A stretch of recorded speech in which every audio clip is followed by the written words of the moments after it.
right, welcome to the channel. Today we'll be diving into a simple but powerful trading strategy using the Commodity Channel Index, or as we call it, CCI. Whether you're a beginner or refining your edge, this strategy is worth a closer look. The CCI is a momentum-based oscillator developed by Donald Lambert, and it measures how far price deviates from its average. To put it in plain English, it tells us when a stock or asset might be overbought or oversold. Let's go ahead and take a look at an example of a CCI. So we'll go into stock charts. So I'm going to go here, go to stock charts, and we're going to do it with, I guess, Bito.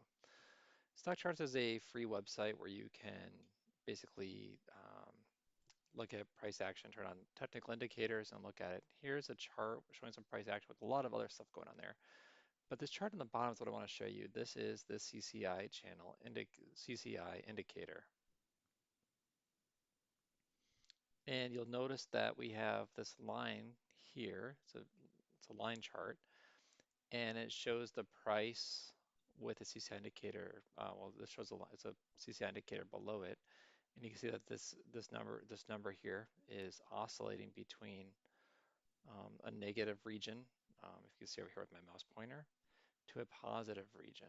So you can see it oscillated between, looks like down at as low as negative 150 all the way up to about 300.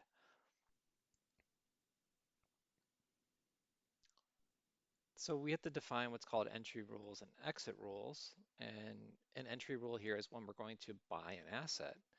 And if we're watching the CCI line, we could define an entry point as a cross upward through either the minus 100, which is this solid black line, or through the zero, um, which is shown here. So this shows an oversold region, is the idea below the negative 100. This is a neutral position. So when we see a break going upward, it could signal the start of an upward momentum.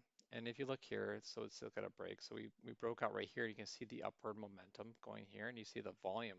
This is the green showing the strong volume of pushing that asset up. And unfortunately, it doesn't break and it ends up coming back down, but it does show an upward momentum followed by a price action rallying. So the price action did rally shortly thereafter. All right. Now we need to define our exit strategy. For exits, we want to get for exits we want to get out when momentum shifts the other way. This will happen when the CCI crosses downward. So this is an upward direction, and we see this is a downward direction. And we can see these downward directions can also be here. So we want the way that the simple rules would be is that when it crosses through the 100 is a sell point, the positive 100, I mean, this is a positive 100. Or if it crosses through the zero, so if you were here and you bought and you rode the momentum up and then it starts to rally back, you could exit at this point. Or even at the negative 100 again, which is this case right here, depending on the strength of the trend reversal. So the logic behind it, why does this work? Well, because CCI isn't just telling us the price is high or low, it's actually revealing how far the price has stretched from its average price. So when it crosses these thresholds, it's often a sign of new momentum forming or fading. So this is a fading momentum.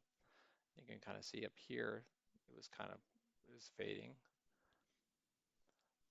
And it continues to fade down actually, which is kind of interesting because if you look at this, we already got out at this point, so we sold right around here, but you can see this continue fade. And then it kind of shows you when this it's revealing how it's forming here. So you can see a forming up here and the price is going back up. So I wanted to really highlight those deviations and how the arrows, basically stretch. Well, it returns towards that mean. This is the mean zero. It actually crosses through the mean. This is actually the mean up here. It doesn't appear with a different chart, but So next, I think I eventually want to do is explore a hypothetical example, and I'll probably use something like this chart here or some data from that, and we'll walk through an actual stock, and we'll do some back testing to see how well it trades versus a lump sum investment strategy. All right, thanks.